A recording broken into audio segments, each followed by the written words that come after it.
What's going on, everyone? Welcome back to episode 98 of the Lumbar Trucking Show. This is take two, by the way. If you tuned in last time live, you understand we had a few Wi-Fi issues out there in the oil fields of West Texas when I brought on my guest. So I brought him back onto the show. And for those of you listening on Spotify and Apple, wherever you get your podcasts, this will be your first time hearing it. So you're getting it. You're getting it in the best quality and the best way you can. So we have, we're going to talk about a lot of different things. Before I bring him on the show, just a couple quick announcements. I know it's been a few weeks since I've released an episode. That definitely will change. It's been hectic with the change of transitioning off the road and getting into recruiting. There's a lot I definitely want to talk about.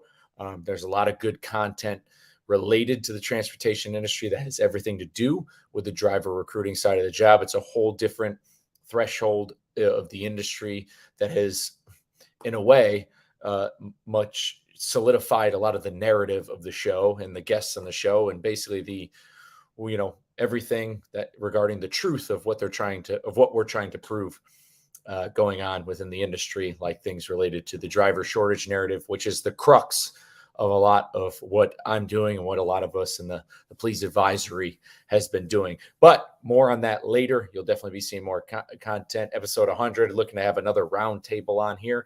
But without any further delay, I want to bring on my guest. He is a Marine Corps veteran, Iraq War veteran.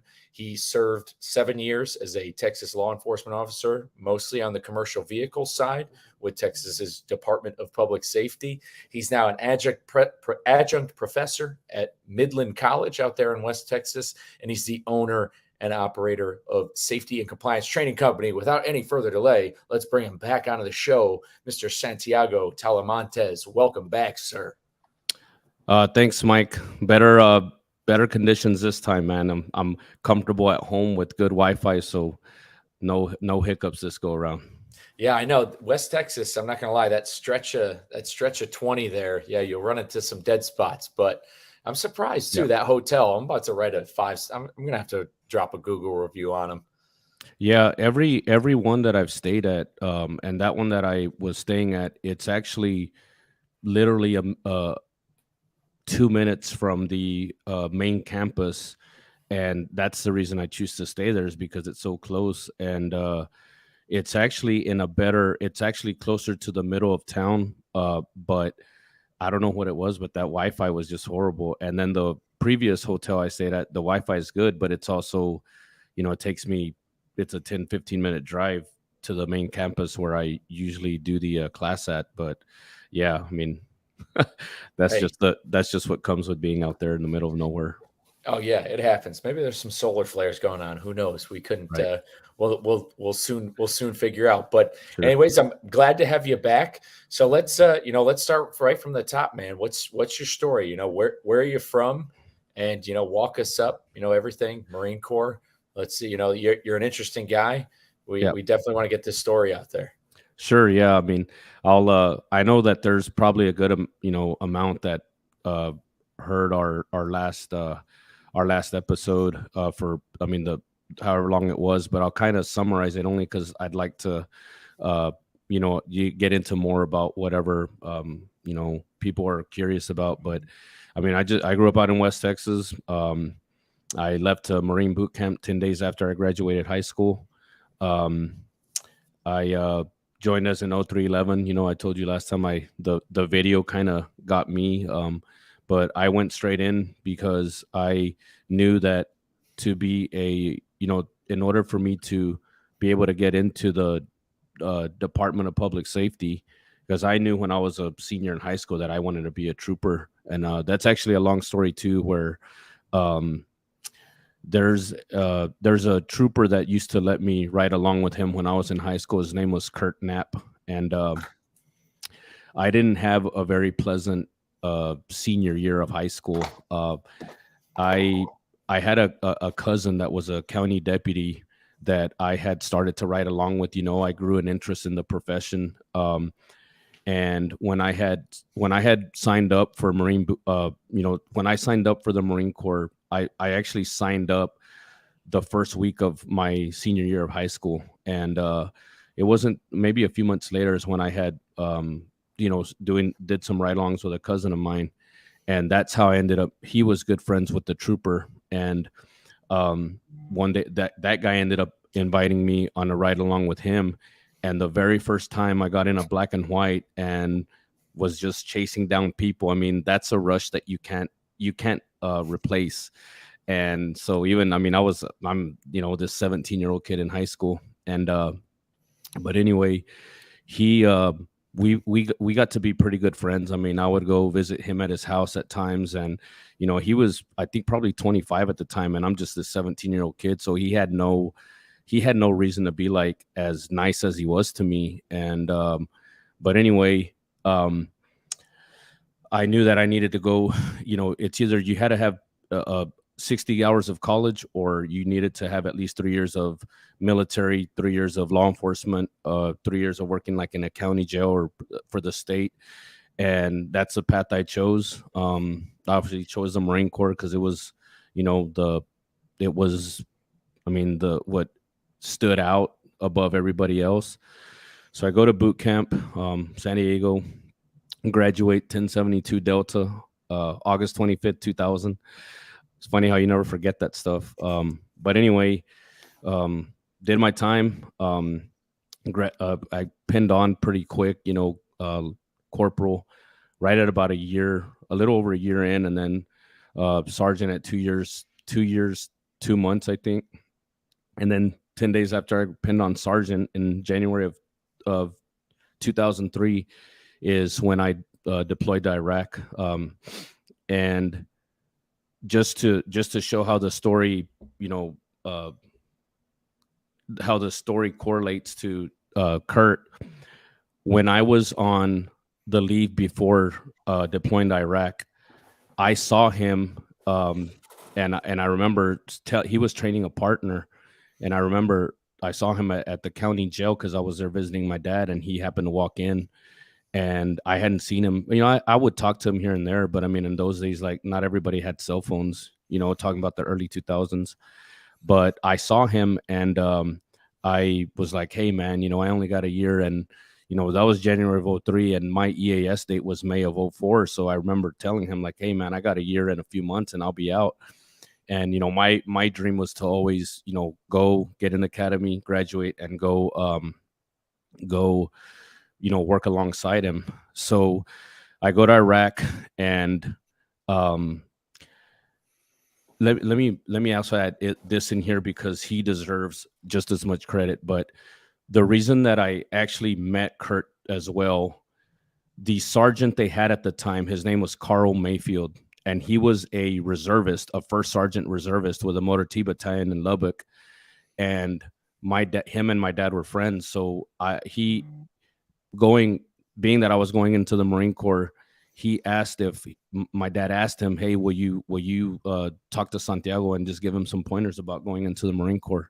And he had already been, working for the DPS probably for, at that time, I don't know how long he'd been in, probably, I'd say, close to that 20-year mark, at least 18 to 20 years. So he was a seasoned, not only sergeant in the highway patrol, but he was, he was a first sergeant, so he'd been in for a while.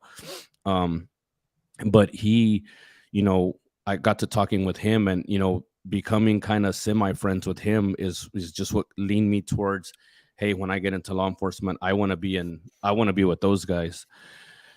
And so when I was in Iraq, he was actually deployed at the same time. This is Carl. This is his sergeant. So Kurt's sergeant is Carl. We're deployed to Iraq. Kurt's who you did the ride-alongs with. Kurt's the trooper. Carl is the sergeant. Carl is the Marine first sergeant in the reserves who gets activated and deployed to Iraq. And we wrote letters to each other while we were both deployed. So anyway, I kind of became friends with both of them, but during that time that I was on active duty, I didn't see him very often, but I did see Kurt before I deployed. So I go to Iraq, come back, and in May of 2004, when I pick up, like I'm in 29 Palms, I pick up my discharge papers, right? And I'm driving back here to Texas, and it's like a 15, 16-hour drive from 29 Palms. And when I'm about 3 hours from getting home, my dad calls me at 7 in the morning, and he says like, "Hey man, I don't know how to tell you this, but like Kurt's gone." And like, what do you mean Kurt's gone? He's like, he died in a wreck last night. I'm like, what? Like there's no way, man. Sure enough, what had happened is Kurt was working on I-10 outside of Comfort on a drizzling night, and he went to cut across the median, and his black and white hydroplaned, and he ended up getting T-boned by a car that was coming in the opposite, the opposite direction. And he got airlifted to San Antonio. I don't remember the exact time. I want to say it happened about 11:30 at night, somewhere, and he died sometime after midnight. That really hurt, because at the time I'm thinking like, this is a 25-year-old dude with a wife and 2 kids or whatever. He had young kids, and I'm just like, what the hell, man? Never got to see him again. And if you ever drive on I-10 between, it's just outside of Comfort, I think. Like if you're on I-10 going west or east, you'll see there's a stretch of highway that's dedicated in his name. It's in memory of Kurt Knapp. And he's buried in Kerrville, where he was from. I go visit his grave every so often, but when I finally got into the highway patrol a month before I started the academy, I actually got hit a tombstone tattooed on my left arm with his name in it, and a pair of handcuffs at the bottom of the tombstone, and a cowboy hat on the laying on the side of the tombstone. And so every day that like when you're in the academy, so the academy is 28 weeks long. I mentioned it to you last time, but in the chow hall, when you come out of the chow hall doors, and there it's very boot camp like, ran, like you have to walk along the sides of the walls. You can't talk to anybody. You're like, you have to like march when you're walking, like, so you don't just round a corner, you like step and pivot, and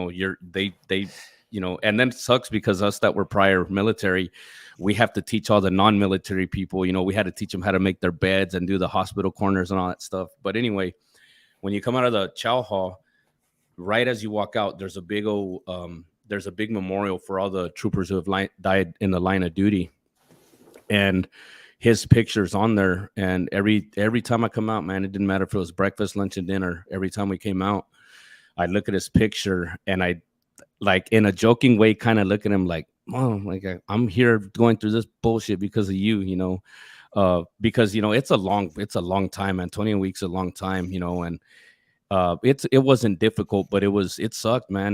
There's some parts of it that a little bit more difficult than others, but the biggest thing is like, it's just so long. And so I'd look at his picture and kind of like, man, I'm here because of you, like whatever. But anyway, when you're in there, right, so they have what they call the 5 minutes of fame. So you have to get up in front of everybody in the classroom, and you have to talk about yourself, right? And the counselors that you have, they're kind of like your DIs, they kind of just, not as intense, obviously, but they kind of guide you along the way. But they, when you're talking about yourself, they kind of pick at you, they're like, making fun of you or whatever, it's all in fun. I mean, everybody goes through it. So when I get up there, I start to tell this story about Kurt, like, this is why I'm here. Like, let me explain why I'm here. And I didn't get messed with 1 minute the whole time, because they were just like, I saw where I had everybody's attention because of telling that story of how I never got to see him again, and that he was the reason I was there. So that was tough for me, because that was, that was a guy that was so good to me that I never got to see again. And then it doesn't end there. So when I'm in the academy, I get told that Carl, the sergeant, had contracted some kind of, like, I don't know if it was a bacterial infection or something, when he was deployed, and he's not doing good. So I one of the weeks that we had, an extra day off, I went to go see him. And this guy went from being like probably about a, 170, 180 pounds of solid steel. This guy would run every day. He's kind of like another Mike Lombard, just running miles at a time. But he had lost a lot of weight, man. He had that like sunken in face look and stuff. And I knew he wasn't doing good. After I graduate, I go visit him at his house, and he's already on hospice at this time. And, he's like, sucking on a popsicle or something. And I'm just looking at him like, I can't believe this is the guy that, just a few years ago, I was like terrified of. And he was a very well-respected sergeant, like a well-respected person. Like everybody he just commanded respect. One of those guys that walks in and you just like, you don't mess with him. He ended up passing away January of 2007. And it really sucks because he didn't die in the line of duty. Like he doesn't get remembered, there's no memorial or anything else to him. And that sucks because he was such a pivotal figure for me at the time too, such a mentor, just like Kurt was. And it sucks that he doesn't get that recognition because he didn't die in the line of duty. But yeah, man, that was, early on. And, I hadn't even been in a year at that time. So it came with its tragedy along the way. But, and then just to add the more coincidence to it, Carl was one of the counselors when Kurt went through the academy, so that it just was all like, kind of intertwined together with those two guys playing such a role in my life. But I go visit Kurt's grave. It's there in Kerrville, right off of 16. I go visit him. Usually he's actually about to hit his birthday. Will be here in a few days. I want to say it's the 17th or 18th of October. But a couple of times I've been out there. I'll polish his grave, kind of clean it up. And but yeah. And anyway, just to aside from that, I spent a year highway patrol, transferred over to the commercial vehicle side, and did that for 5.5, 6 years, whatever it was. And then in 2012 is when I got recruited by a trucking company. I'm not sure if I mentioned this last time, but it was, it just came at a time when I had like my highest level of frustration with the state. Had a very micromanaging chain of command that I didn't have a pleasant relationship with at times. And so they kind of made it easy for me to not want to, they didn't make it hard for me to want to leave. And so I ended up jumping gun, man. And I've had to tell that story so many times because, when you leave 7 to 8 years into a job like that, people think you got fired, and I show everybody my discharge papers like, no, man, here's my dishonorable discharge from the state. And yeah, so then I transitioned. That company hired me to be a DOT manager, started learning how it worked on the company side. And right away I saw like, man, I thought I knew and I didn't know. And I quickly realized there's way more to managing DOT compliance on the company side than me just pulling you over and walking around and tell you everything you got wrong. And so I started doing that, transitioned into being a safety guy, an OSHA guy. And then I moved to Midland originally in 2013, started going to formal training after I had gotten my first position as a field safety advisor with a heavy haul company. And it just kind of from there that was the inception of me trying to be a duly trained, duly educated, compliance professional, where I kind of already knew the trucking stuff, but now learning the OSHA stuff was brand new to me. And going through Texas A&M's safety and health official program really helped me out. And then in 2017, I moved to San Antonio at my first safety manager gig. And I did that for a couple years, finally progressed to a corporate safety director gig with that company in Houston. I started that in 19, and then it was in May of 2020 when I told you I ended up getting laid off by them during COVID, in the middle of COVID. I kind of volunteered myself too, because I was the highest paid safety rep in all the companies. And I already knew I was going to branch off on my own. So I decided, like, I had told my boss, I reported to the COO, like, if we have to let someone else go next, like, I'll go, because I'd rather you keep the field safety guys who are lower level, and, if someone's going to go, like, I'll go. And so I did. And from there, it just, it spiraled on. But I had already had the plans to work for myself.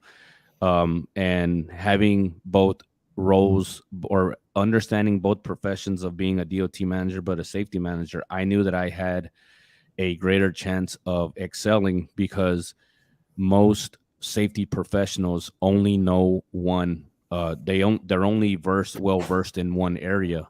And when I knew that when I walked into somebody's office that I was trying to pitch my services to, they primarily reach out because they wanted help with their DOT stuff, right? But I could be sitting there and see that they're missing, like, exit signs on their doors. I see that they don't have an emergency action plan. I see their fire extinguishers missing service tags. So being able to point that out, I'm like, hey, by the way, do you have a safety professional, or do you have a safety manager? Because if you do, like, you've got some OSHA violations in this office or in this shop too. And so that kind of helped me out at the same time, because then people saw, like, okay, well, I can just have this guy help me out and he can get me going. But what I had mentioned before that I didn't foresee happening was, when I was managing a DOT program for a company full time, it excelled and it worked because I was there full time. When I started contracting, I saw right away, there's no way that I can come to your office once or twice a month and look you in the face and tell you 100% that your stuff's, like, ready, because you have to be there full time. So now, like, ironically, today I had two companies reach out that inquired about me meeting with them to help them with their, to pitch my services or whatever. And everybody these days, as soon as they reach out, the very first question I have for them is, do you have someone that is there full time? Because I can coach that employee and train them and as much as I can. But if you think I'm going to come in and fix your issues, like, it's not going to happen. Like, you need someone there all the time. And, it's probably cost me some money, but I'd rather be honest and look at an owner and say, you know what, man, you're better off just hiring someone full time, because that's what it takes to manage this, and that's in its infancy. When I noticed that right away with the companies I was contracted to, that's when I had, developed the idea. Well, you know what, if I can't contract with your company, why don't you send me your employee for 3 days and I'll train them on what I know is supposed to be done? Because number one, I was in enforcement, but more importantly, I sat in their shoes for 8 years. I actually sat in their shoes longer than I sat in uniform. So I know what's required of them to manage your program, not only for, because you want to pass an audit, but, and I tell the students that come through my DOT manager course these days, like, what I'm really trying to prepare you for is the day that you get a call from, your driver saying, hey, Mike, I just was just in a wreck, and the family that was in the van that I hit, they're all dead. That's what I'm really trying to get you ready for, because that same driver file that I'm trying to coach you how to put together, that vehicle maintenance file that I'm trying to coach you to put together, that same file that the DOT investigator doing your audit is going to check is the same one that plaintiff attorney is going to subpoena. And when you have deficiencies in there, I, as the plaintiff attorney, I'm going to point that out to the judge or the jury, to use as compelling evidence to say, look, this company's they've been in business for 5 years and they don't even know how to put their driver files together. You know what I mean? So, but I think that's why I've had so many people attend the class that, now, is because I'm able to relate to them so much because I was in their shoes. And that's what makes me different from the average, DOT consultant or safety company is, not only was I in enforcement, but there's retired troopers that do it. But what one step further from that is I worked on the company side for that much time, for 8 years. That's why when I coach them and train them in the manager course, I can tell them what's going to happen because I sat in their shoes. But then a step above that, I'm also a safety guy, so I can completely switch the hat from going and talking about, you know, the hours of service to talking about hazard communication with you know, chemicals in the workplace and the hazards of the chemicals and stuff. So, you know, that's just what, you know, for me kind of set me apart and knew that I had a unique perspective when it came to trying to train people to be safety professionals, because I have a very good understanding, both educationally and with experience, by managing programs for, you know, at that last company was 500 plus with multiple locations in other states. So, yeah, and that's just, I mean, that's kind of to where I'm at now. And now I spend most of my time doing training. I do it in person. I'm trying to transition to doing online now. And, you know, I knew that at some point that I would try to gain, like, I knew it was going to take some time, you know, busting my ass going around the state and everywhere else, trying to make a name for myself. And I think at this point I've had, you know, not a really grand following, but enough to where when people go look at my, they look at my website, they read my Google reviews, they read my Facebook reviews, they see my small following on TikTok, they can see like, well, there's a reason they're listening to this guy.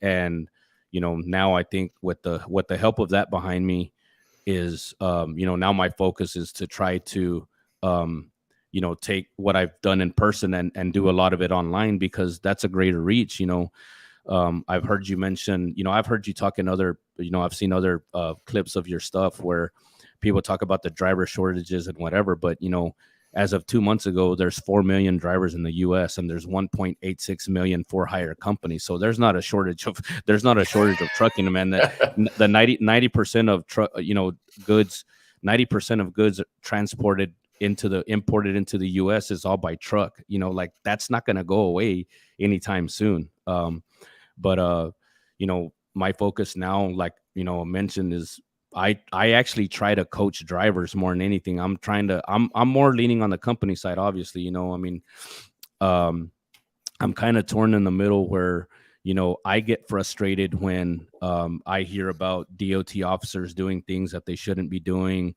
you know, but at the same time, like, that's always going to be in my blood, man. Like, you know, some of my closest friends are still in it, but at the same time, you know, my focus really is like, I'm trying to help the drivers, you know, and like, I think, I'm not sure if we had talked about it before, but, you know, I had mentioned to you that I'm trying to coach them so that they understand what's going to happen when they are involved in an incident. Is that, you know, when you're being deposed or you're on a stand in court, they're not going to ask you to back up into a parking spot. They're not going to ask you to flip a truck around. They're going to ask you something as simple as, where are your triangles supposed to go? And when you can answer something that simple, but you've been driving for 20 years, how does that make you look to the judge or the jury? You know, like, this guy's been driving 20 years. He can't even answer these things, you know, and that's what they do, because I've seen it. You know, I've testified in litigation cases, you know, when I was in uniform and outside of uniform.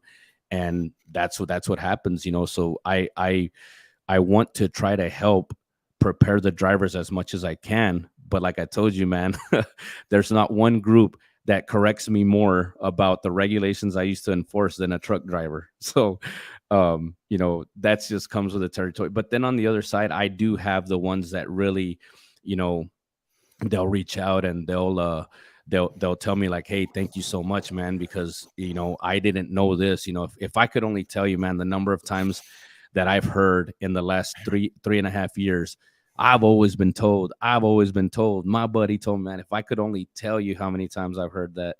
But yeah, I mean, it's just, you know, I like to, you know, approach my side of the industry like you do, you know, and just being, you know, sort of a purveyor of truth.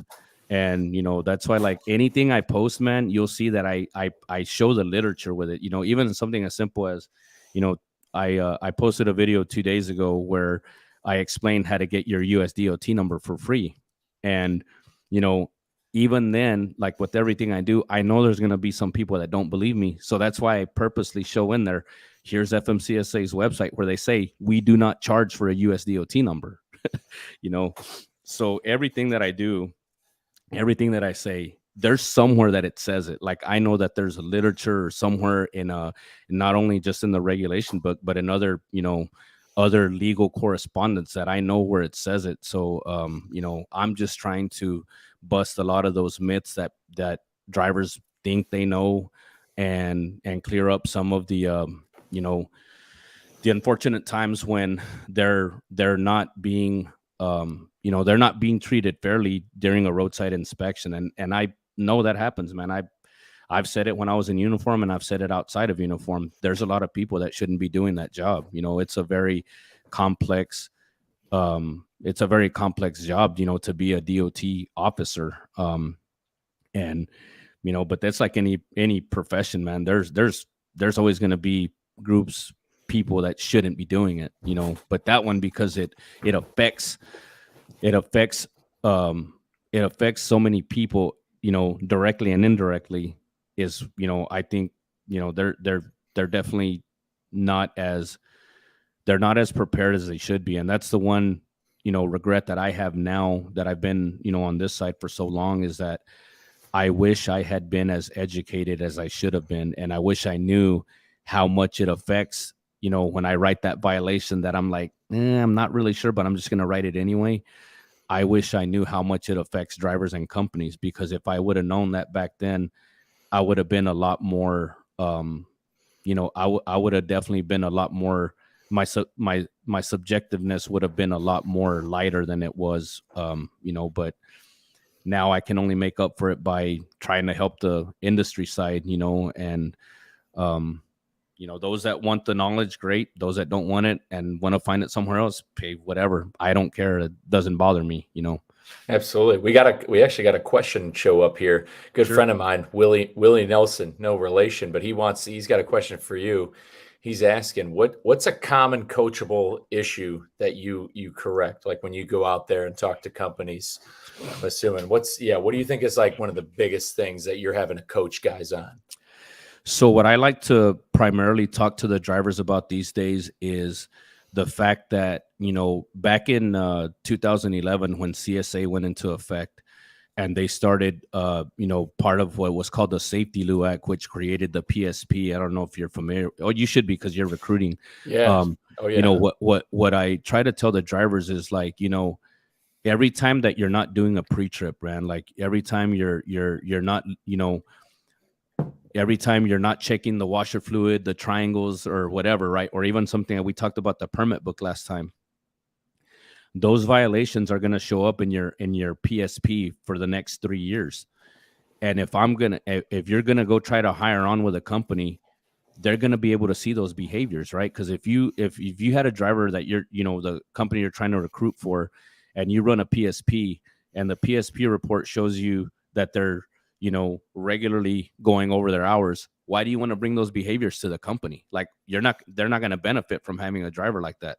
But those same behaviors, like I said, where if you have constant violations for, missing triangles or washer fluid or something like that, I mean, that not only affects you when you're trying to go work for another company if they run that PSP, but if I see that on your history as a DOT officer, I'm like, dude, if you're getting written up for something as easy as triangles, what am I going to find under the hood? Because if you can't even take the time to pop a box and check triangles, or you can't even take the time to check a book, what's underneath the hood? So you got to remember that those behaviors are noticeable by everybody, and then if you're a company, those behaviors are what you communicate to the world. And that's where I've tried to, coach on the company side, like, because, Mike, there's companies that let they say that they have a policy that says don't go over your hours, but when that client needs a truck, they're gonna leave the truck, And what I try to tell them is, that's all gonna be exposed when your guys get into an incident. Because look at it this way. And say you tell a driver, hey, you know what, man, just go ahead and stay out there on site. They need the truck. Driver gets into a wreck on the way, kills someone.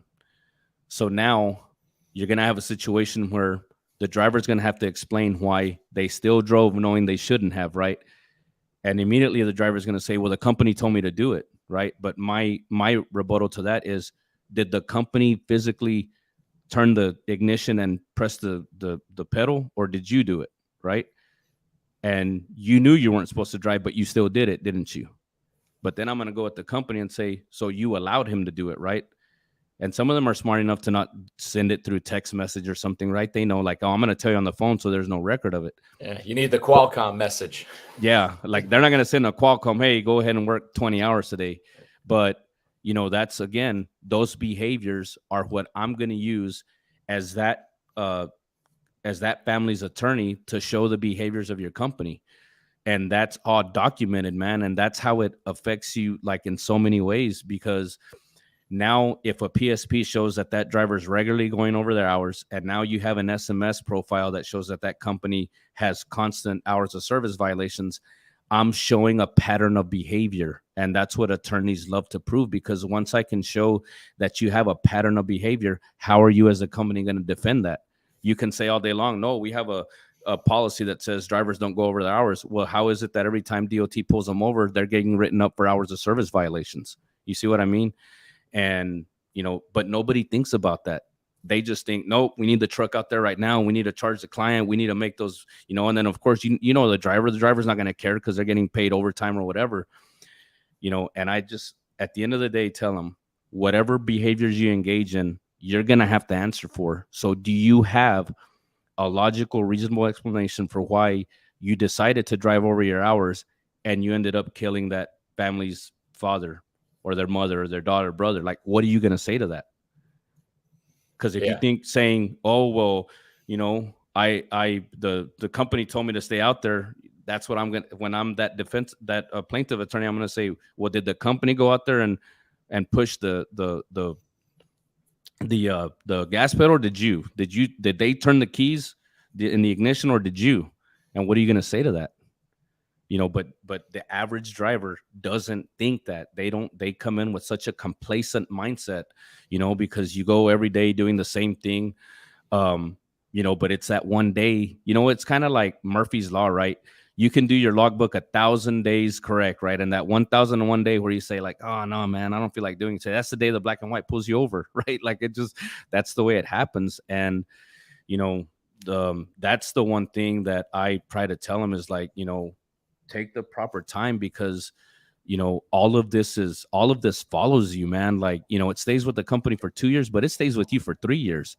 So if I can see those behaviors when you're not doing your pre-trip the right way, why would I want to hire you? And that can prevent you from getting, that one gig that you've been waiting for, that company that pays good, they treat their drivers good, they have great retirement plans, but now you can't get in because, for the last 3 years, you've been you haven't been taking it serious, and you don't do your pre-trip, and now every time DOT pulls you over, you've got those little minor issues that you should have caught. And I just wish they would understand that a lot more.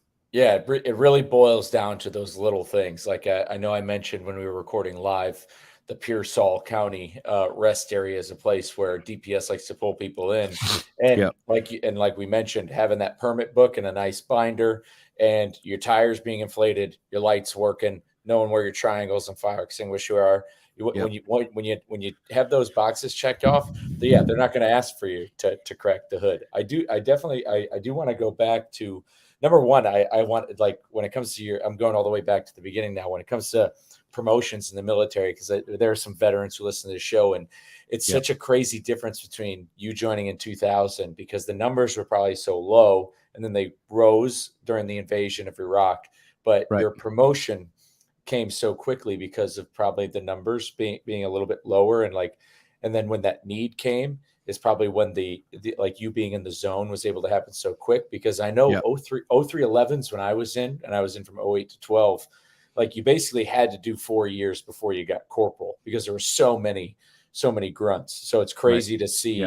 And now it's a little bit different. Now guys are getting promoted quicker again, because a lot of people are getting out. A lot of people who aren't even doing 20 years are getting out. That's just a kind of something that showed up. But what's awesome about this story, because I think you're at least one of the only guys, I don't know if there's anybody like you out there, because like if I was a police officer for 20 years and I worked in commercial motor vehicle enforcement, like say I did 20 years as a police officer, I retire, I'm 40, 45.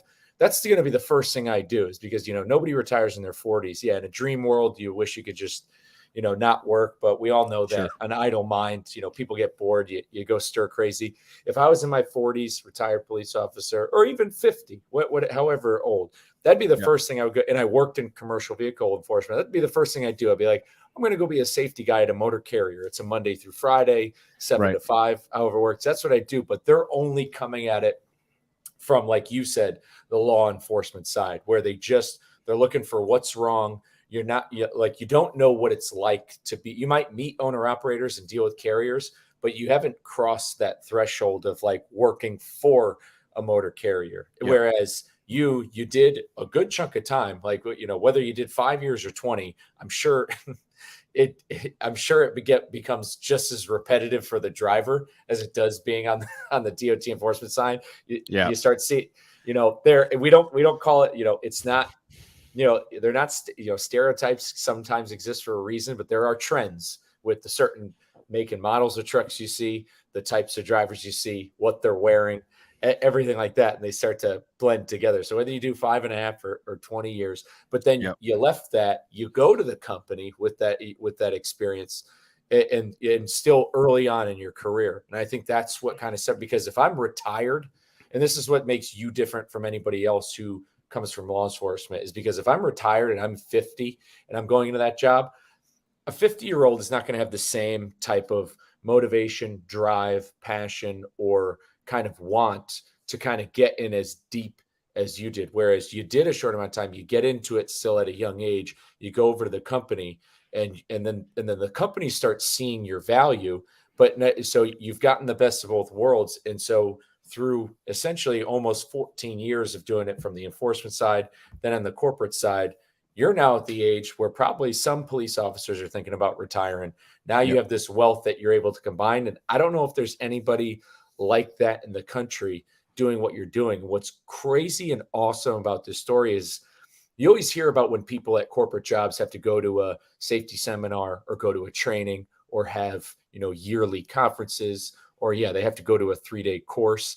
And it's like, and I've never heard, like, for example, like I work as a fitness coach at Orange Theory as well. They're going to a convention where there's probably people from the fitness industry who've designed things from XYZ. They've gotten this experience. Same thing when you go to these like conferences where people give events. You never know where I've gone to trainings before, and you never know where the trainings come from or the story of it. And what I think is fascinating is like hearing the actual story of what is now an accredited college course training that's, a training that's accredited in so many different ways. But not only that, what you're doing and what you're describing, because what you're doing, and definitely explain on this if this is where you're going, is like, I think this is how we change the game of how DOT overall can enforce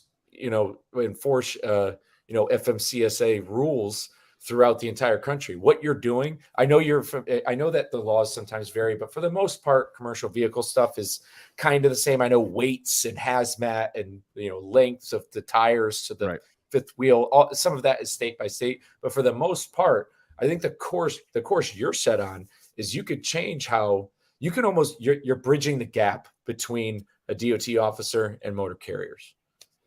Yeah. And, like I mentioned that, when you look at these retired guys that do it, and all the respect to them, but there's a reason that when you Google, if you were just to go Google DOT compliance training, it's very hard to find any, because what I think is that most of these DOT consultants or safety companies, they don't want to teach you what they're hoping you're going to contract them for. You know what I mean? Like, and that's what I explained last time, man. Like these almost 360 people that have sat through my class, there's a possibility that I could have maybe contracted with their company.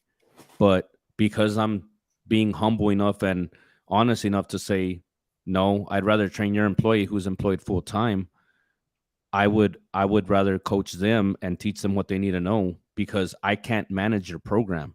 And there's a lot of that goes on.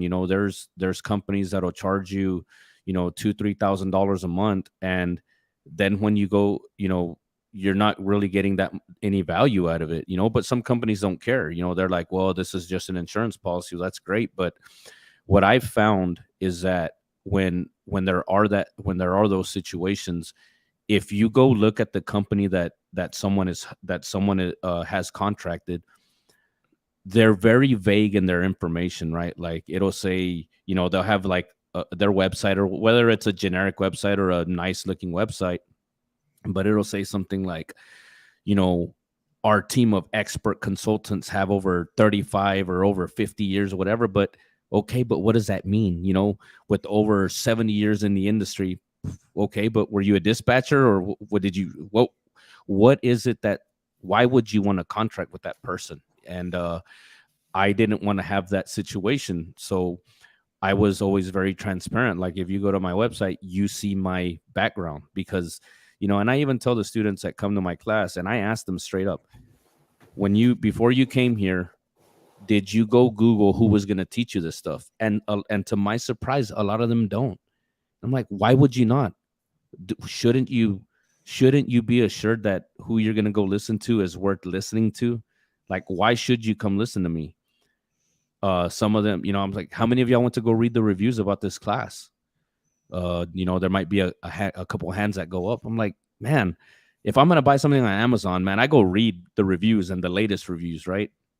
And that's what everybody should be doing, man. And, to anybody out there that is thinking about hiring a safety company or whatever, the one thing that I will caution you on is, number one, make sure that they're credible, make sure that they're someone that's worth hiring on, that's actually going to help your company, but two, and this is something else that you can always look out for, because what I've also found is, there's been a handful of companies, and they've all been in West Texas, that have reached out to me and said, hey, can you come in and tell us like what our company looks like, right? They'll call me to go do an assessment.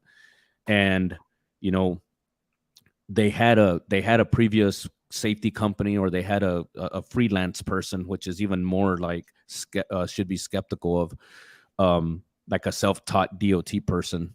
And they don't have anything in order. Like, they had them contracted for 6, 8, 9, 10 months, paying $10,000 a month, I think was the most egregious one.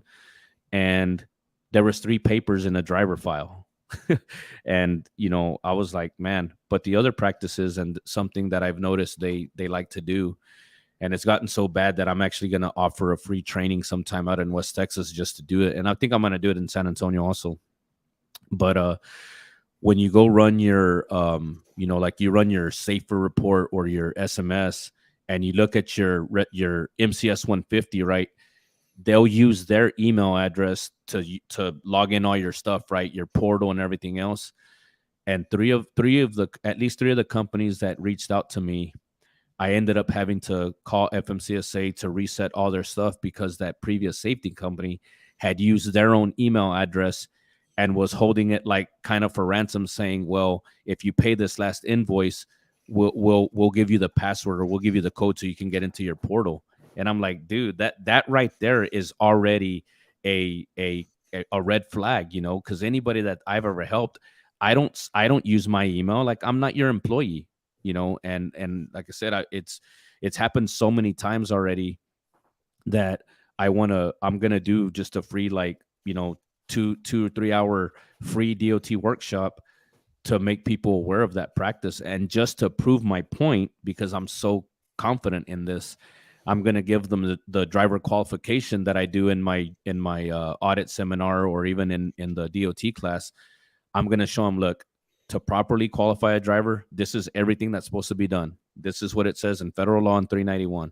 And just to go prove it, take this back and go look at the driver files that they put together for you. And I guarantee you that I would almost bet anybody in the class or anybody that attends that their files aren't going to be done correctly. Like, I just know, because, man, at this point, dude, like, I don't even know how many companies I've done assessments on, and I've never to this day, since let's say 2013, 14, I've never done an assessment on a company that had their documentation correctly. Not Well, one. I 100% agree with that because of just the state of the industry, and this is kind of where the purpose of this show, meets what you're doing. Because on one end, you have three different types of carriers out there. You have like large legacy retail carriers. You do have small independent owner operators, Right. and then you have Eastern European crime syndicates, grifters out there. And these carriers, the ones who see, so that's the thing, the ones who can afford it, they do have it internal, like the Swift Knights and stuff. They probably have a lot of internal people. We had mentioned that the last time we recorded, like they're the ones who always have the trucks that'll always pass. But in between, the large, which is the majority of the trucking industry, is just small fleets between 1 and 5 trucks. That's the majority of who moves like spot market freight in the U.S. These guys, that's the thing. This industry's been, been invaded by YouTube course sellers. That's the new grift. The new grifting is coaching. They're masking it as consulting because they read the green book. They watched some YouTube videos. They learned about safety, and they know 3 things more than somebody at the carrier. Then they go in and they sell it for some egregious price, like you said. And so the carriers who can afford something like that, because the fact is carriers' profit margins are razor thin.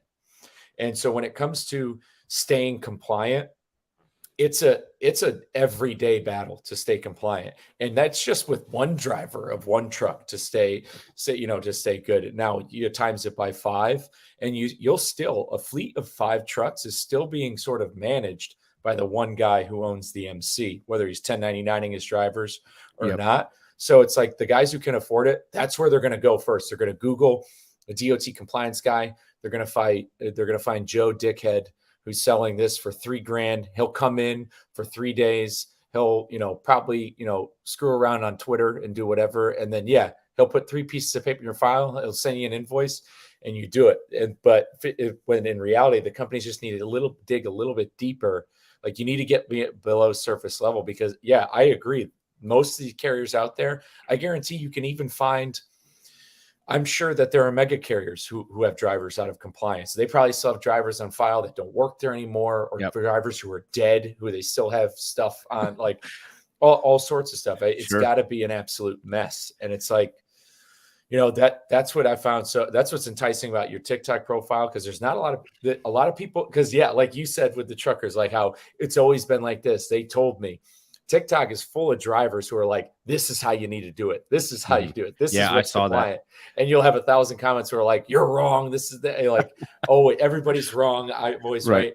And that's how the industry is. It's either it's always been this way, or I was told it was this way. And I was told this, it's been like this for 25 years, but really it's ever changing. It's ever evolving. Yep. Yeah, and I saw the duet and stuff, the stitch with the guy that was like, oh, I just started and I'm making $40,000 a week or what, some egregious number. So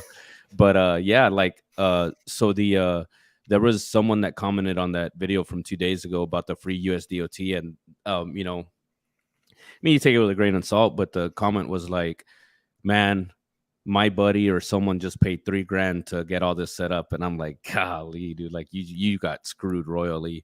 Probably paying my boy G-Face. Yeah. But it's not only my goal to, better educate drivers and carriers, but it's also saving them money, man. Like, if I wanted to, I could advertise on my website, hey, pay me $300 and I'll get you your US DOT number. Like I could do that if I wanted to. I could charge for these services that don't cost them anything, but I would rather them save that money, because I know how hard it is to be startup. It doesn't matter what you're doing. And I can imagine how much harder it is when you're trying to start up, trucking, as opposed to what I'm doing, because I don't have any overhead costs, but that's what I do. And in those 3 days of the manager training, I don't just coach them. I even show them like how to save money, because I worked on the company side and I knew, man, we need to try to save as much money as I can, not only because that helps the overall, profitability of the company, but it also justifies my existence more when I'm not just here to, tell us what we need to do right, or tell us what we're doing wrong, but trying to save the company money wherever I can, and, so that's another goal of that course is, hey, you only need your USDOT number and your company name. You don't have to have your MC number and your, last four, your 8 digits of your VIN and your,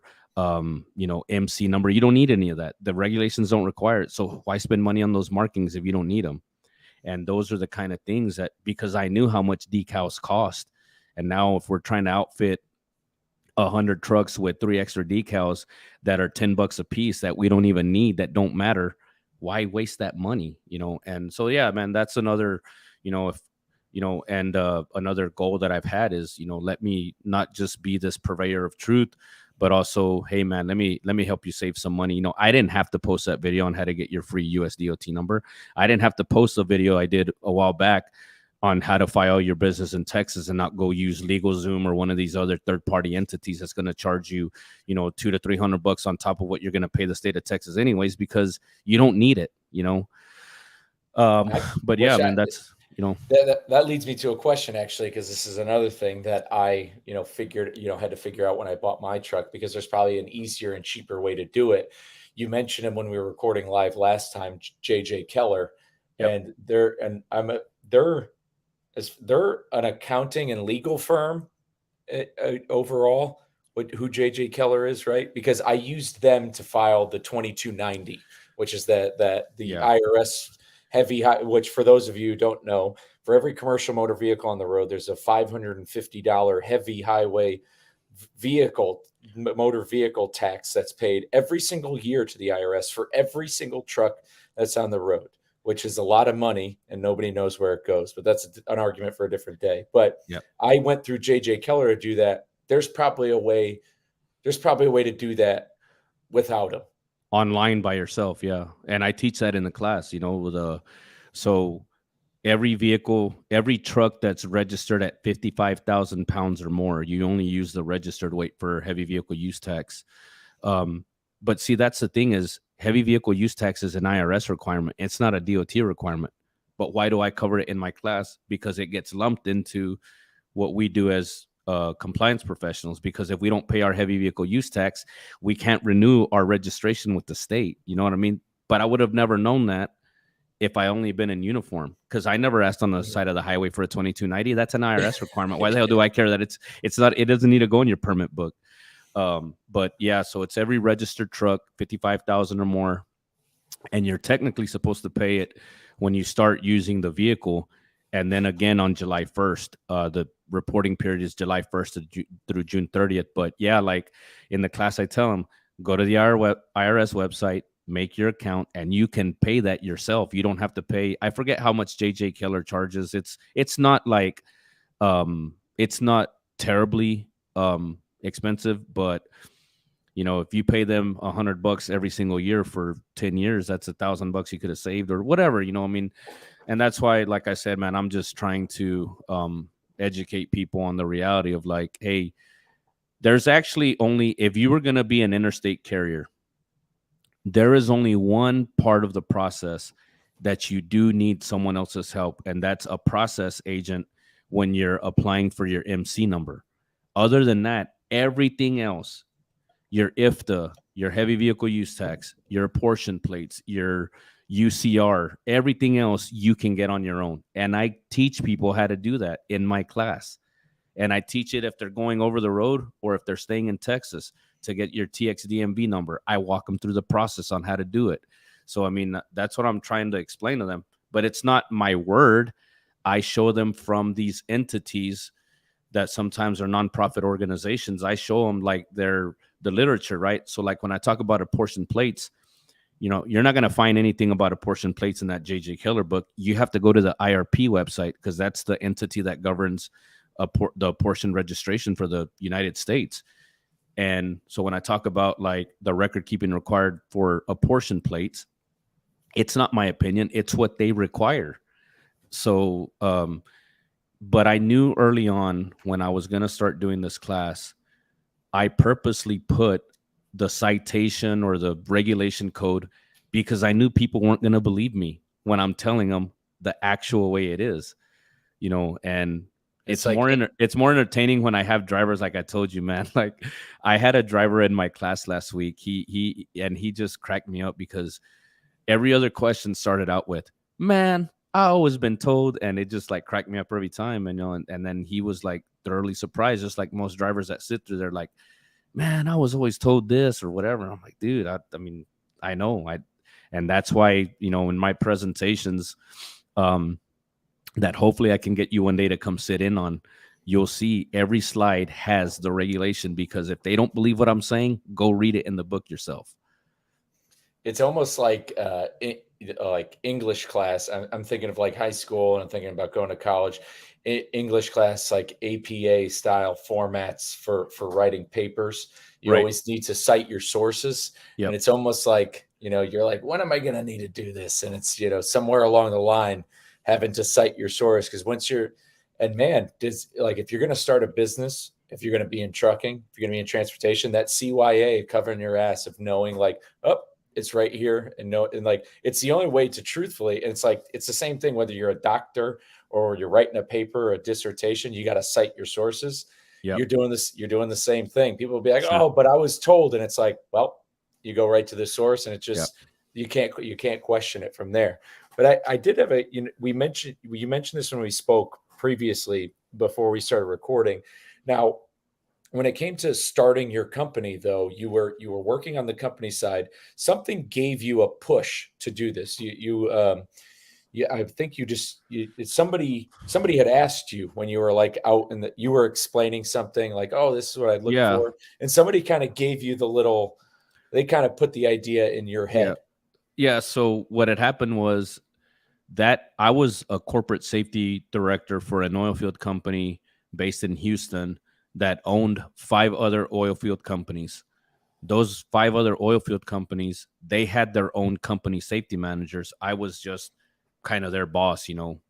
I wrote the company's programs, policies, and whatever. I had to manage the entire safety program for the company.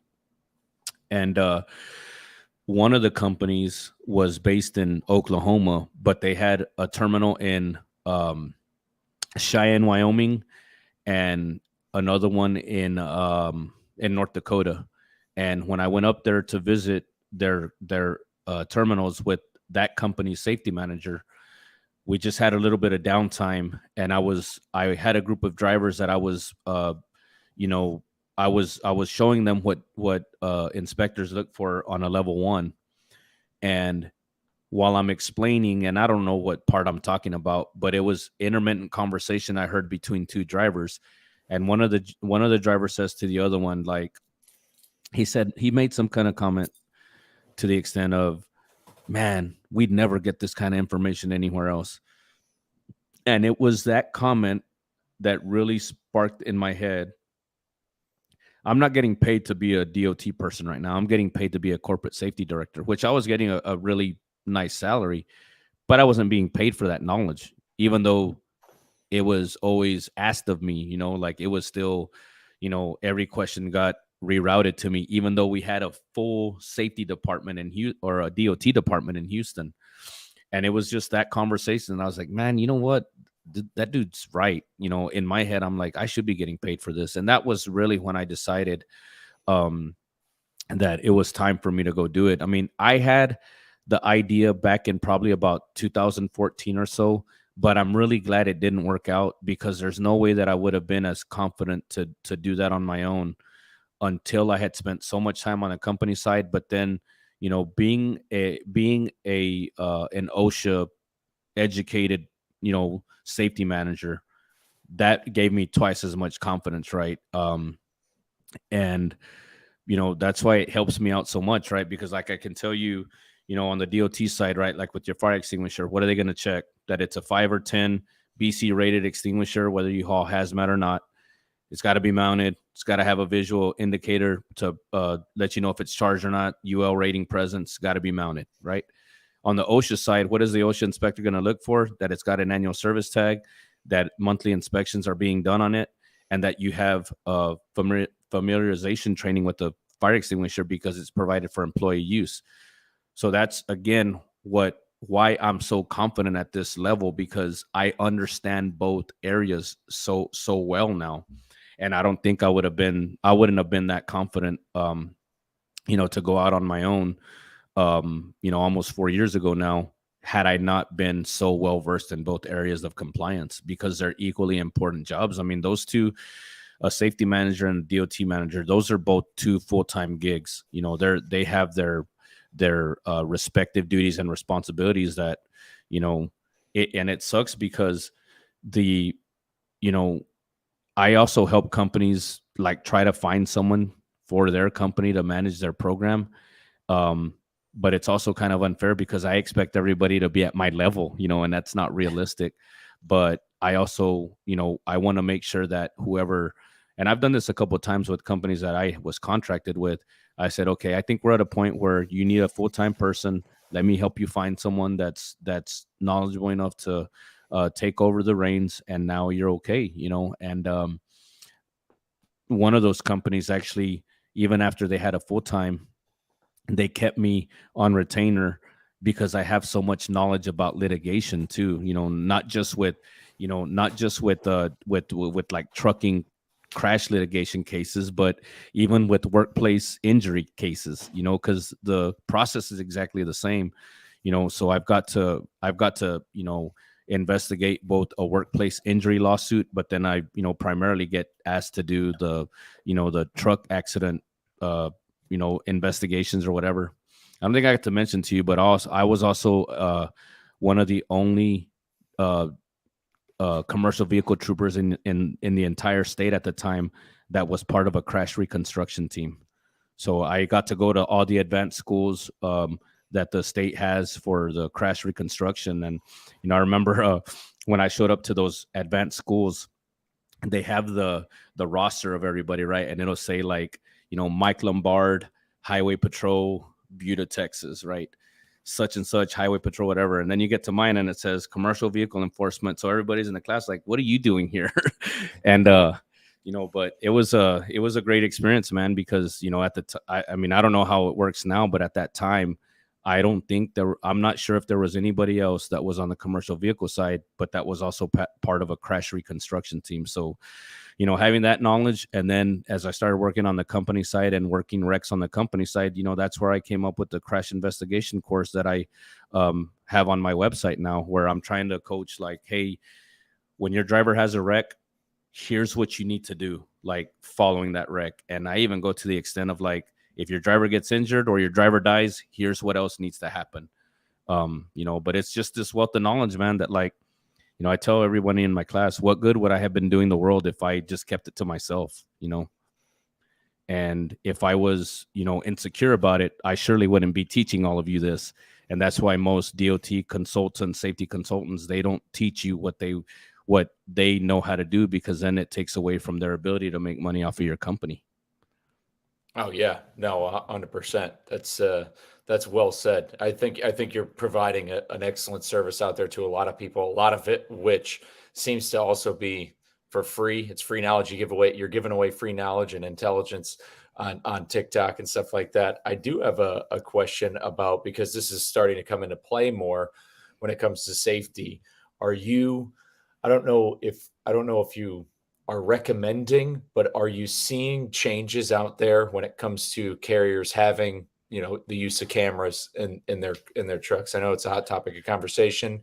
Is this something you're seeing kind of speaking on in some of your classes and training? Yeah. So I tell everybody that I think within probably 2 years, every insurance carrier is going to require cameras.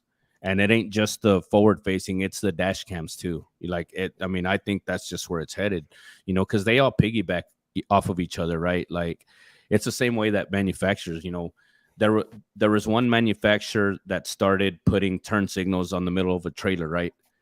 And then everybody else started doing it. That light, by the way, is not required. You're not required turn signals on the side of a trailer. It's only required on the back. So that's another one. I was always told that light had to work. No, it doesn't. Anyway, I think that within a couple of years, every insurance carrier is going to require both outward facing cams and inward facing cams, and they're equally as hurtful as they are beneficial, because if you have one of those drivers that, like I show those videos in my class, I show a video from a driver in Arizona that covered the dash cam, covered the dash cam with his wallet because he's budging around on his phone looking at chicks on Instagram, and he kills a police officer that stopped on the highway for another wreck because he's distracted with his phone. So yeah, I mean, I talk about those liabilities, because I want them to go back to the companies and say, like, that driver is going to have to answer for that. And what are you going to say?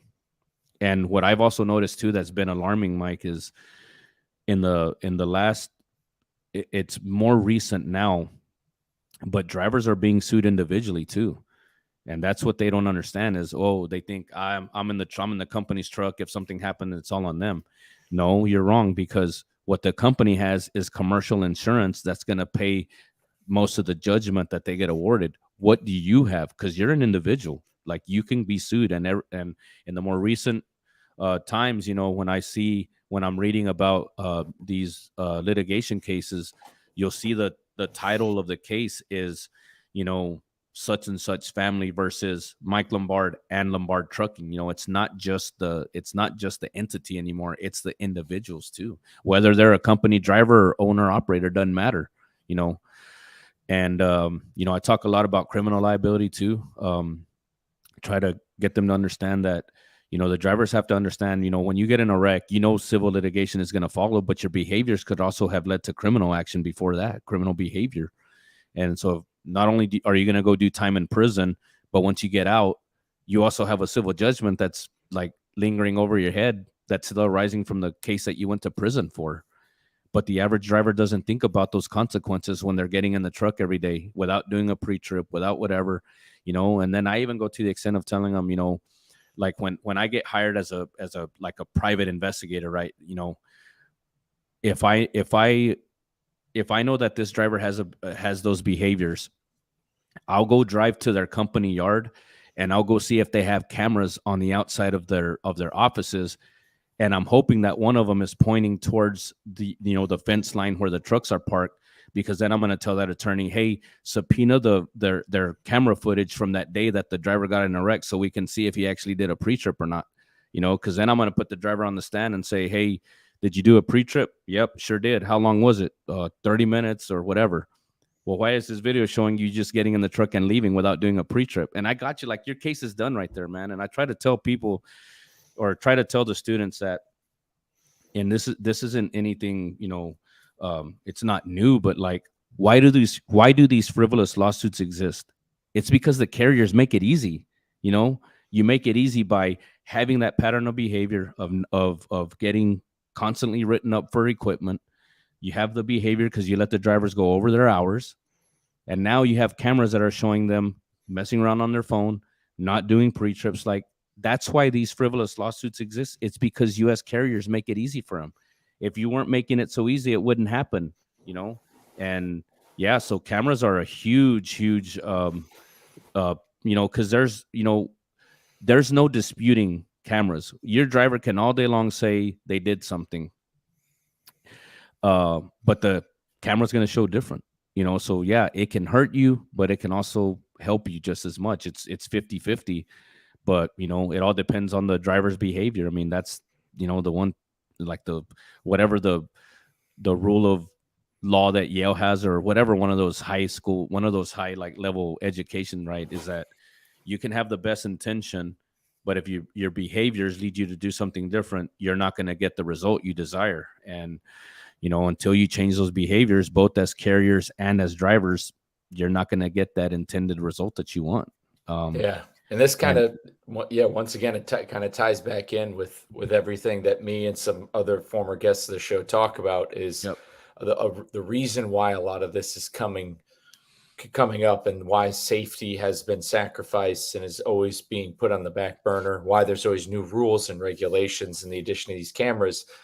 A lot of it boils down to sometimes the quality of driver. I mean, we have out there, we're at the point where in the US and Canada, they are, in theory, there are carriers who import drivers from overseas, from their home countries, and they 1099 them and they pay them garbage wages. And these are some of the people you see on their phones. These are some of the people you get in these accidents. And, if the barrier to entry was raised, would you start to see less of these violations? Would you start to see less and less of these violations? Would there be the need for this constant harping on safety? It's just when turnover is so high in an industry. I mean, imagine you're in law enforcement, and I use this and I say this time and time again, but do you think the quality of law enforcement in Texas would be great if your turnover was, if every 3 months was new cops? And it's kind of the same thing. So it's such a double-edged sword, because carriers have a very important role to play. They're an essential part of the American economy. And unfortunately, the supply of cheap labor just keeps churning and burning. And what people don't, and my friend Gord has used this analogy. We've taken our jobs, most of our manufacturing jobs, we've sent them to China or wherever. We're outsourcing, and we're going to start seeing we've outsourced all of our good blue collar jobs. I understand we still manufacture. That's a different argument, but we're sometime in the 20th century we started sending our jobs overseas. The United States wishes we could export trucking overseas, but you can't, because the trucks need to move within the U.S. So they've done everything they can to re-regulate the industry, to try to outsource the labor, to try to drive the wages as low as they have. And what people don't realize is, sure, are goods being transported for cheaper? Yes. Is anything getting cheaper? No. But are things moving cheaper, and do carriers are razor thin, and are corporations making better profits? Yes. But what's sacrificed? The American people in everything that you just listed. All of this stuff that has to do with compliance, all of this gets sacrificed. It all comes kind of full circle back to that. And it's just, so you and I are going to be doing this for probably the rest of our lives. I'm going to be trying to advocate and your safety stuff. But one thing that leaves me hopeful is, I think that your job is one that the more and more you work and grow as a business, as a consultant, you're just at one college, because like you said, you're going online. The more we can duplicate what you do and continuously, and once it becomes, because like you said, when it comes to safety, if they start letting drivers go over hours of service, you don't take care of the little things, the big things, that's when the big things start crumbling down. And if you can get out there and duplicate what you're doing, I think once you drop the standard, it becomes the standard. And that's always a saying, the standard is the standard. And on your end, I think if what you're doing becomes the standard at every carrier, what you're doing should be in CDL schools like that. Yeah. It needs to be in the classroom. It needs to be being taught by CDL instructors. In 3 days, 3 to 5 days, a whole week of CDL school should just be everything you're talking about, and getting that in and letting them know, like, hey, you don't need to just know where your triangles need to be for your, for your tests, for your written test, for your permit. You need to know where those triangles need to be for your career. You need to know that fire extinguisher's got to be mounted for your career. You got to know this, whether you're going to be an owner operator or company driver for life, it doesn't matter. These are things guys need to know for their duration that they're going to drive. Yeah. And, it's real easy, and it sucks because, if you were to read in the regulation 390.3 paragraph E1 says that motor carrier must be knowledgeable of and comply with all the rules in this part, right? So in one sentence, they're saying, hey, you as Lombard Trucking, you need to know that whole green and white book. Paragraph 2 right below that says that every driver shall be instructed in regarding the regulations and shall comply, something along that nature, right? So now they're putting the duty on Lombard Trucking to also educate the drivers in the regulations, right? So it's real easy for me to say, the reason that your driver doesn't know these is because you're not instructing them. You know what I'm saying? So yeah, it's really difficult, man. And when I think probably the most eye-opening the most eye-opening part of my training is probably the equipment standards. When I discuss, like, what technically the regulations say, I think that's probably the one that the drivers have the most, like, holy crap, I didn't know this. And yeah, I've had several of them say, like, I wish they would teach us something like this class, this just the equipment itself, because I think they should have hours of service and the equipment in CDL school. But they all say, like, I wish that someone taught this, in as part of their curriculum. And I agree, like, I really don't understand how you're gonna go through 4 weeks of CDL school, but they don't give you the specifics of what you have to check with your reflective sheeting, both on the tractor and the trailer. Like, those are the things you're gonna get written up for. So yeah, man, I wish that there was a better approach to it. The entry level driver training is not. It's not gonna. It's not solving any problems other than making it more expensive to get your CDL now. But it's all dependent, like you said, on the quality, man. Like, that's the other thing, is there's so many ELDT providers now that, I mean, they're kind of like, they're a dime a dozen. So it doesn't matter if this one charges 4,000 or 4,500, but what's the quality of instruction you're going to get? So, and if they're just looking to make $1, they're going to be like that school in Lubbock that already got popped for, giving the driver certificates without them even setting foot in the truck. So you knew that was already going to happen with that. And so, yeah, man, I mean, it's just a matter of, I just really wish there was more drivers that were a little more willing to swallow their pride and swallow that ego, and admit that even though they've been driving for 10, 15 years, they don't know as much as they think they know. But that's the individual person, like, and those that do, man, I'm all for you, man. I'll defend you all day long with as much as with the 18 years of experience in my background.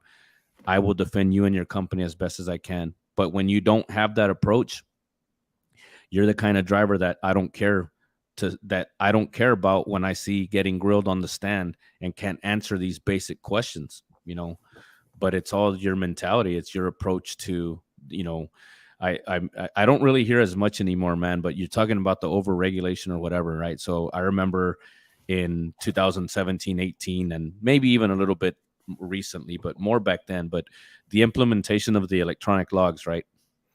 I get to hear so many drivers pissed off about that, right? And I say, okay, so take a step back real quick, man. Why do we have electronic logs? Because you guys are relying on paper. You're running 2 to 3 logbooks. You're killing people on the highway because you're too fatigued. But why are you mad at FMCSA? Why are you mad at DOT? You're doing it to yourselves.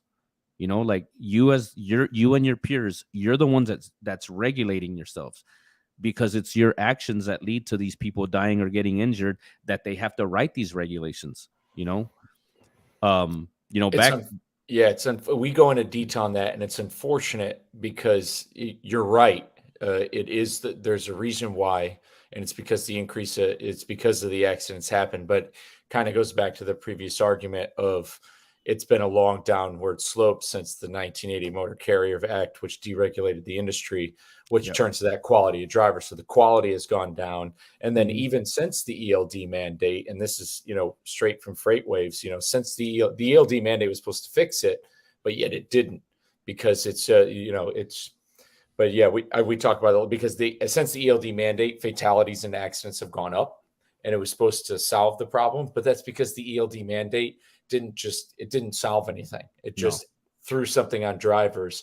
But that's the thing. The ELD mandate, like you said, it's going to be the knee-jerk reaction. So where it does fall on the drivers, it similarly does fall on carriers too. It definitely, carriers are the ones who operate the business. Sure. If they don't want more regulations, they need to be listening to guys like you.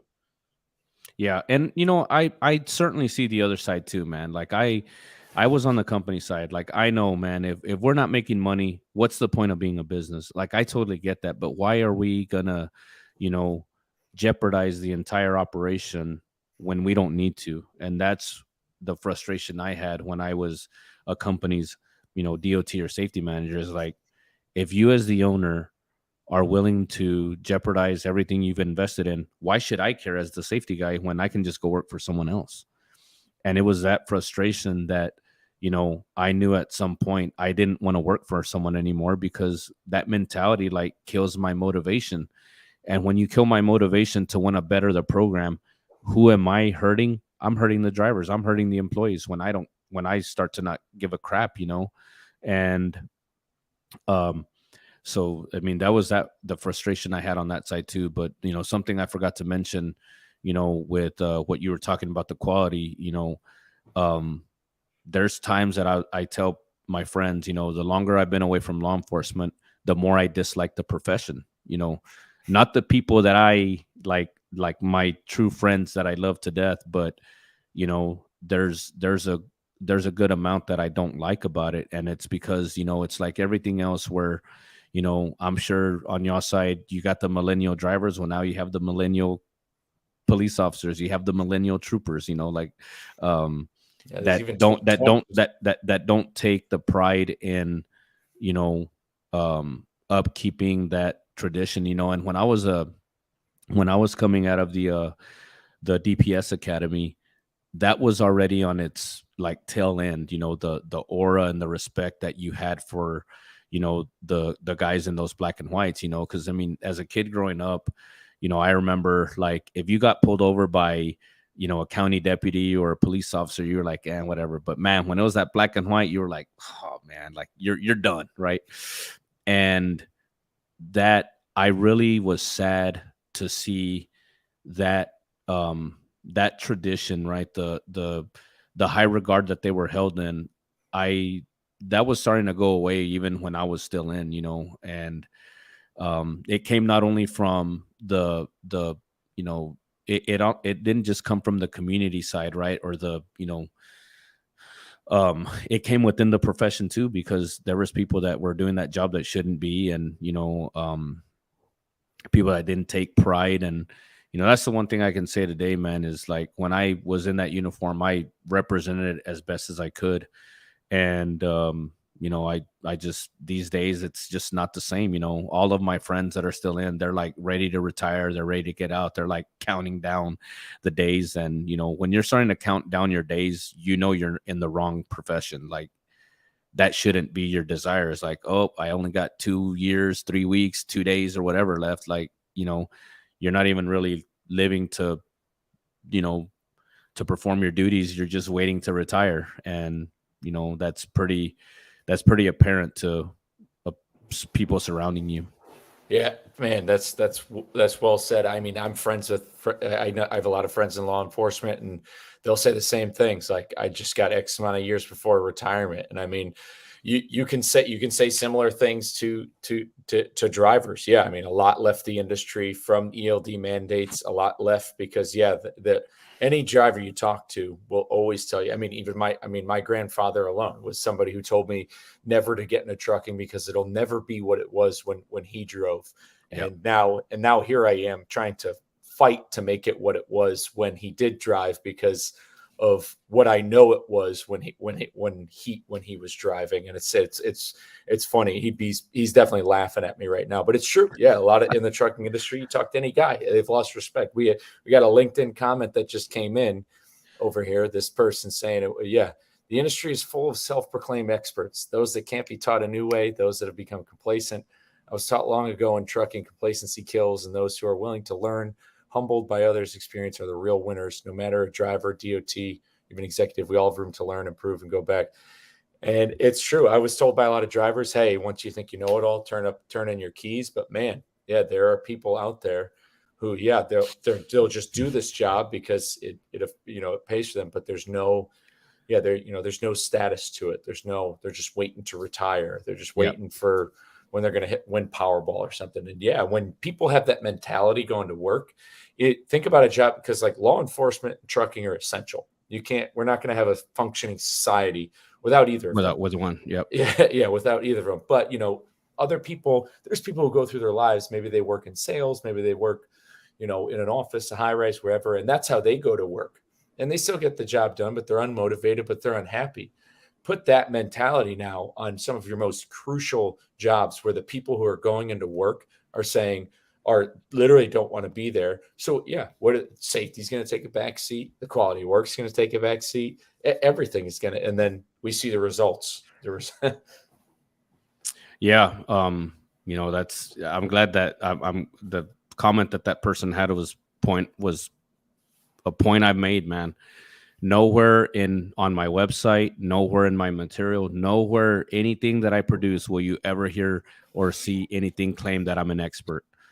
And anyone that claims that in any form, I am always very skeptical of, because for you to say, even in my realm of compliance, for you to claim that you're an expert when you do add the additional, regulations with hazmat and having the, you look at the specifics to different types of tankers or whatever, like there's no way you're an expert, man. And it's crazy because usually the people that claim this, when you look at their website, they have no way to show that credibility, and I mean, so how are you going to claim to be like this transportation safety consultant that has expertise with 16 years in the industry, but you have nothing to show for that? Why should I, it's no surprise why you don't have a following, because nobody wants to listen to you because you don't have a reason to be listened to. And, that's, again, I'm not the most knowledgeable DOT person. I'm not an expert. I know quite a bit, but I'm not the most knowledgeable. There's someone above me that knows way more. I'm just giving my perspective as someone who enforced them, had to comply with them on the company side, and now is hoping to coach as many drivers and companies as I can, and in turn save them as much money as I can so that they're not getting swindled by, these safety companies, these solicitors, these whoever, because they're not, if they're not willing to show you where it says what they're claiming, then why believe them? No, absolutely. I want to get you linked up, and this could be a good episode in the future. There's a gentleman, he's a listener of the show, good friend. Hopefully we'll be talking soon. His name's Matthew Leffler. He calls himself the armchair attorney, and he's very knowledgeable on all things on the legal side in transportation, from stuff with brokerages, a lot of stuff, really knowledgeable. I feel like you two guys are almost like a little match made in heaven on what both your knowledges can do together. So we might have to set that up once I'm going to talk to him about that. But man, we've been ripping for a bit. A lot of great information here. There's definitely more. I'm going to have you back. There's going to be something that happens out in the trucking world where I definitely want to bring you back on, whether it's an accident or a court case. I know that there's stuff always going on with Warner, so I'll definitely would love to have you back on. But before we sign off, I definitely want people to know where they can find you, where they can find you on social media, where they can find your services, where, and if you're speaking to any of the owner operators or guys who own fleets or anybody who's trying to stay compliant, where they can find your course and maybe a little bit of what you got going on in the future. Yeah. So, my website, safetycomplianceandtraining.com. I really wish I had picked a smaller name, but the SCT is actually my son's initials, so that's why I went with that name. But though my website is I have my schedule there. I have a description of the courses. There's PDFs attached to most of them where you can see what the schedule is, what the topics are. And my TikTok's just my name, Santiago Talamantez. My YouTube is Safety Compliance and Training. I think those are really and the Facebook pages, I'm pretty active on that. But my schedule is posted usually on Facebook. They're advertised, the courses advertised in Facebook, even the ones at the college. Like I mentioned earlier that this month was the first month that I transitioned to having an online training program, only because I'm trying to get now at this point a higher reach, because you got to remember these hours of service that we're following here in Texas are the same ones that are going to apply in Kentucky, that are going to apply in Utah, they're going to apply in North Dakota. I mean, it's all federal rules, right? Other than the specific intrastate hours we have, right? But, generally speaking, that FedReg book applies across the country. And, I wanted to gain a following to, have some credibility behind me, where there was people that, one that if they're going to attend the training, they could see the reviews from people who have paid. But now with that, I'm trying to expand it and have this online training program. So like yesterday, I did 4 hours talking to the subscribers about how to pass their DOT audit. This morning, I spent 2 hours covering the hours of service, where I talked about like, adverse conditions, oil field operation, all of the exceptions, right? You hear about personal conveyance or whatever. Like I give I cover the presentation, which covers the regulation, but then I give my perspective on, both enforcement and how I utilize it on the company side. That online training program is also a cheaper, it's also a more cost-effective option, because I knew like not everybody can come in person. So I'll give you an idea of how much more that's beneficial, at least in my opinion, right? So if you're going to come sit with me for 3 days for 24 hours of training, you pay $1,500, right? But it's a one-time cost, because I tell everybody, just come sit through this one time and you'll have everything you need. I give them so many handouts, resources. I'm actually going to send you a few of them just so you can see what they get. But now with this online training program, I'm wanting to schedule at least probably 20 hours a month for $99, and you don't have to commit. You pay 1 month and you don't like the training, you don't like the way I explain it, well then just cancel it, So there's no commitment. Nothing I ever have available is commitment, and I would never want to sign something like that. So I've never had any, even if the companies that want a contract with me, I don't make them sign for a year or two like these safety companies do, because I also know how the industry is. Some months are good, some months are bad. Hey, we need to skip a month or two. Cool. And I would never want to sign something like that, so I don't make them either. But anyway, that online training program is now my focus, only because now like I'm trying to, again, not only reach a broader audience, but I'm also like kind of sick of traveling, and it's really nice to sit at home and do this. But it's $99 a month. It's an online subscription. You can go to my website, to the training page, and read about it. You'll see my schedule that has the topics covered each month, and I'm just gonna switch, every month, just just kind of cycle them around and talk about different parts of the regulation, talk about some other ones that I haven't been able to do in the in-person class. But it's just my perspective on all these things. And and for your listeners, right, I decided to also offer them a promotion code through the end of this month.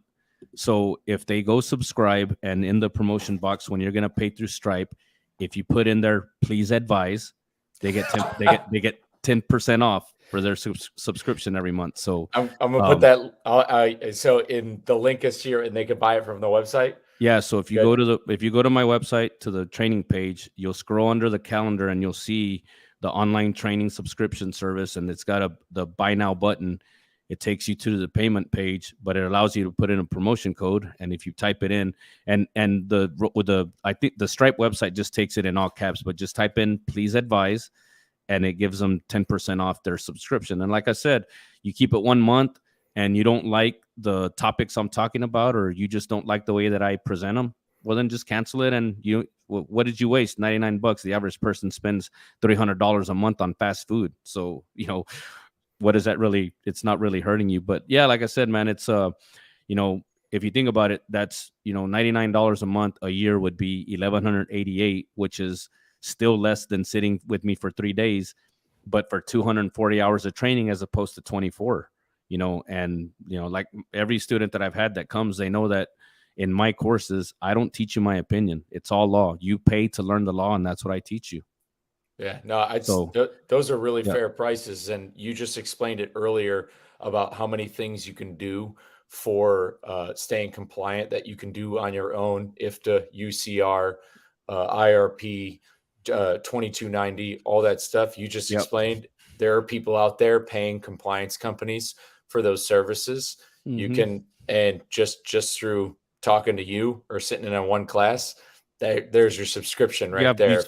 You paid it already. Yeah. You would have, like that guy that paid the $3,000 to that company, for half of that, I would have taught him how to do the whole thing, on his own, whether you're going to go across state lines or stay in Texas. But, like I said, even for, the drivers, even if you can't sit, if you can't sit in on the Zoom meeting, but maybe you have it playing while you're going down the road, maybe something I say just sparks in your head, where, I'm teaching you the regulation. I'm not teaching my opinion. I certainly give my perspective on different, in different aspects, but you don't pay me for my opinion. You pay me to learn what the law says, and that's what I'm going to teach you. And so yeah, I mean, I think it is. I think it's for that much. And then now with seeing that I'm gonna tell you the right way. I'm not gonna steer you in the wrong direction. Some people will think it's worth it. Some think it won't. But those that do, I will do my best to try to defend you and cover you and teach you everything I can that I've learned in 18 years, and put you on that path where you're not going to be that company or that driver that is misinformed or not able to explain things when they need to. No, absolutely, man. This is awesome. I really appreciate you coming on. There's definitely going to be another time I bring you on. We're going to have a lot more discussions. You're only so far from me, so we're coming down. We're getting a beer soon as well. Yeah. Well, yeah. So my son's got a district cross country meet tomorrow morning, and he should be making it to state. So we should be going up to Round Rock the first week of November. So maybe that'll be a stop in Buda for me on the way to Round Rock for his state cross country meet. So yeah. Yeah, man, be in touch for sure. But right. with that, bump you out, close out the show. And no, I appreciate you. We'll have you on again soon, sir. All right. Appreciate it, man. Yes, sir. Take care. Guys, that's going to do it for episode 98. Awesome episode. If you stuck around this long, a lot of good information in here. Take with it what you can. For those of you driving out there, keep those triangles, lights, air pressure, all that stuff. Take care of the little things. The big things will take care of themselves. And you go to safetycomplianceandtraining.com. You want access to his services. Use that promo code, Please Advise. Get a little bit of discount. More to come. Great to be back in the saddle. I know I haven't dropped an episode in a few weeks. It's really good to be back to get the rust out of the elbows. I love talking with y'all and interacting with the live comments that come through. Definitely a lot more to come. There's been a lot of hot topics going on with the TQL lawsuit and other, transportation nonsense. It's always everything's, there's always something going on in the world of logistics. But with that, guys, it's going to be back to the bench.